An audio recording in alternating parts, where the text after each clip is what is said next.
We're going to speak more about this now with Jeffrey Shaman. He's the director of the Climate and Health Program at Columbia University, where he teaches environmental health sciences. Jeff, thanks for your time and for speaking with us today on something that's really critical for everyone. Some states, as we see, a softening or at least doing away with mask mandates as more folks get vaccinated.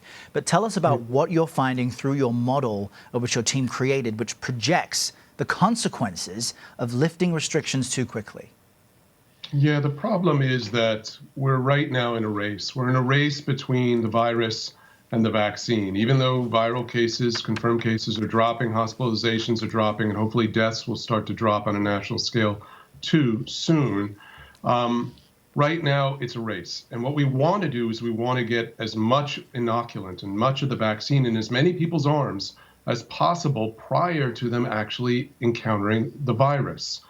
The problem lies in the fact that right now there is a lot of impetus to relax things. We see sort of this light at the end of the tunnel because we have this vaccine. And at this point, about 40 million Americans have at least received their first dose, which is good. But we have a long way to go till we get to the point where we're really protected, where the numbers of new cases are crushed down to very low numbers, and we have this under control and can safely reopen. If we reopen prematurely, what we are going to do is we're going to increase the opportunities for transmission of the virus. The virus is going to accelerate again and start to take off, and more people will catch the virus before they're vaccinated, which is something we don't want. And how concerned are you about the emerging variants of the virus carrying this mutation? How might that play a role?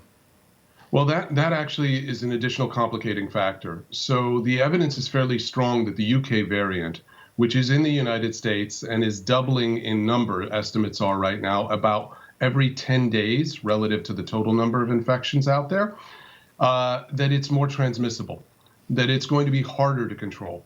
So in fact, it would be preferable right now if we could ratchet up the non-pharmaceutical interventions, the mask wearing, the social distancing, the restrictions of mass gatherings, to make sure we're keeping people safe, preventing them from getting infected, allowing them the time to get the vaccine so we can keep them out of the hospital and prevent more deaths.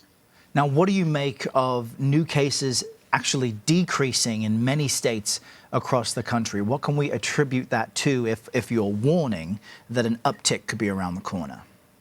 Well, that's attributed to the fact that at this point, where we are with the amount of control we've put in place, we're kind of running through people who are capable of being exposed. It's a weird phenomenon, but coming out of the holidays, coming out of Christmas and New Year's, there was an acceleration of the virus, and it moved to record numbers, 250,000 confirmed cases in a day in the early weeks of January. It actually surged us higher up. And now we've come crashing down and followed the trajectory we would have followed had we really not had the Christmas and New Year's break and the mixing and traveling that took place there. So where we are is not really surprising. The concern is that if we let up on things, it will allow the virus to take off again, and even more so because of some of these new variants, which appear to be more transmissible. Now, how might the vaccination of kids play into a solution for all of this? AstraZeneca says it will test its vaccine on children ages 6 to 17. Similar trials are underway for the Pfizer and Moderna vaccine. So what would that mean for the education system and for battling this thing overall? Well, the reality is in the immediate near term, it's not going to mean too much because those tests are ongoing and they still have to come out. And the prioritization is not to vaccinate children simply because their rates of hospitalization and death when infected with this virus are much, much lower.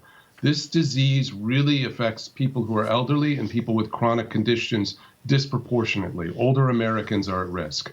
So the priorities for the doses that we have right now with the Pfizer and Moderna vaccines are going to be able to get it into people 75 and older, 65 to 75, people with pre-existing conditions, essential workers, healthcare workers, and teachers. If we can get them into teachers, that's going to be very important. Even though they may not be at greater risk psychologically, that's going to allow us to really open up the schools in a safer fashion. So we are not out of this yet, a long way to go. And at the very least, wear your mask as often as you can. Jeffrey Shaman, absolutely. Thanks so much for your time and speaking with us today. My pleasure. Be well.